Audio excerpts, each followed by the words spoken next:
High বন্ধুরা, আসসালামু আলাইকুম। কেমন আছেন আপনারা সবাই? আশা করি আপনারা সবাই ভালো আছেন। আলহামদুলিল্লাহ, আপনাদের দোয়ায় আমিও ভালো আছি। আজকে আসলে আমি গিয়েছিলাম, আমার ফাস্টফুডের আসলে সমস্যা হয়েছিল। ফাস্টফুডের মেয়াদ শেষ হয়ে গেছিলো, তাই গেছিলাম বাংলাদেশ দূতাবাসে। তাই আসার পথে ভাবলাম আসার সময় একটা ভিডিও করে নিই। আপনাদের মাঝে একটা ভিডিও নিয়ে আসলাম। আসলে আমি যখন দূতাবাস থেকে আমার ফাস্টফুডটা বানাতে গেছিলাম, তারপর আসার সময় গাড়িতে ছিল আমার এক বাঙালি ভাই, অর্থাৎ আমরা 4 জন বাঙালি ছিলাম, ড্রাইভার এবং আমি সহ আরও 2 জন। 4 জনে বসে বসে গল্প করতেছি। তো গল্পের ফাঁকে ভিডিওটা করে নিলাম। 4 জনের মধ্যে হচ্ছে আমরা হলাম 2 জন চট্টগ্রামের, আরেকজন হচ্ছে আপনার ব্রাহ্মণবাড়িয়া এবং অন্য একজন হলো নেত্রকোনার। 4 জন গাড়ির ভিতর বসে বসে আড্ডা দিতে দিতে আড্ডার ফাঁকে আমি আসলে ভিডিওটা করে নিলাম। তো এখন আমি মাত্র বের হলাম, বের হয়ে আসলে যাচ্ছি আমি আমার বাসার দিকে রওনা দিলাম আর কি। গাড়ির ভিতর বসলাম, গাড়ি থেকে দেখলাম না নিজের একটা পিক নিয়ে নিই। তো সেই সাথে ভাইদের সাথে গল্প করতে করতে আসলে চলে যাচ্ছি আর কি বাসায়। কিন্তু মজার বিষয় হচ্ছে সবার 4 জনের বাসায় কিন্তু এক জায়গায়। আসলে তখন প্রচুর রোদ, বাইরে কিন্তু প্রচুর রোদ।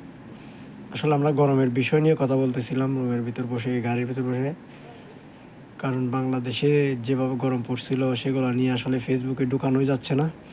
তো এই বিষয় নিয়ে আসলে আমরা আলাপ করতেছি যে আমাদের এখানে এত রোদ পড়তেছে, কিন্তু বাংলাদেশের একটু গরম পড়ছিল তা নিয়ে আসলে অনেক কিছুই গেছে। আর আমাদের মতো গরম পড়লে কী হতো, সেই বিষয়গুলো নিয়ে আসলে আমরা আলাপ করতেছি। আলাপ করতে করতে চলে আসলাম আসলে মাঝপথে।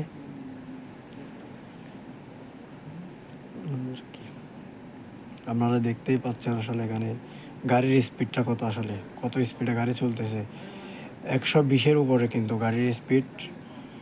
কারণ বাইরে অনেক গরম, আমাদের তাড়া আছে, আমরা যত তাড়াতাড়ি চলে যেতে পারি এটা আমাদের জন্য আসলে ভালো। এই চলে আসলো শেখ জায়েদ মসজিদ, আসলে যে মসজিদের পাশ দিয়ে সবসময় যাওয়া হয় আমার। এই মসজিদটা যখন আমি যাই মসজিদের পাশে, আসলে আমি ভিডিও না করে পারি না, কারণ এই মসজিদটা এত সুন্দর লাগে যে ভিডিও না করতে আসলে না করে পারা যায় না আর কি। তো ভাইদেরকে বলতেছি, ভাই মসজিদের সামনে আসছে, আমি ভিডিওটা অন করি, মসজিদের একটা আসলে ভিডিও করে নিই। মসজিদটা আসলে দেখতে অনেক সুন্দর লাগে। এগুলা মসজিদের ভিডিওর বর্ণনা দিতে গেলে অনেক সময় লেগে যাবে, এবং এর মসজিদের এক একটা সুন্দর তুলে ধরতে গেলে আসলে এখানে অনেক সময়ের ব্যাপার। তাই বাইরে থেকে আসলে ভিডিওটা করে নিলাম।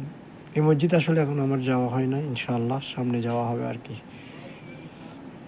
মসজিদটা আসলে সবারই জানা আছে। আসলে এই মসজিদটা নিয়ে আসলে বেশ কম সবারই আইডিয়া আছে, সবার মাঝে এটা নিয়ে আইডিয়া আছে মোটামুটি।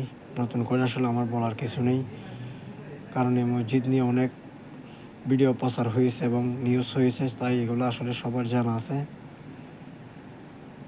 তো এই গল্প করতে করতে এই যে মসজিদের পাশে স্টেডিয়াম, আসলে এটা হচ্ছে শেখ জায়েদ ক্রিকেট স্টেডিয়াম। এই স্টেডিয়ামের পাশ দিয়ে আসলে চলে যাচ্ছি, রুমের পাশাপাশি চলে আসলাম আর কি।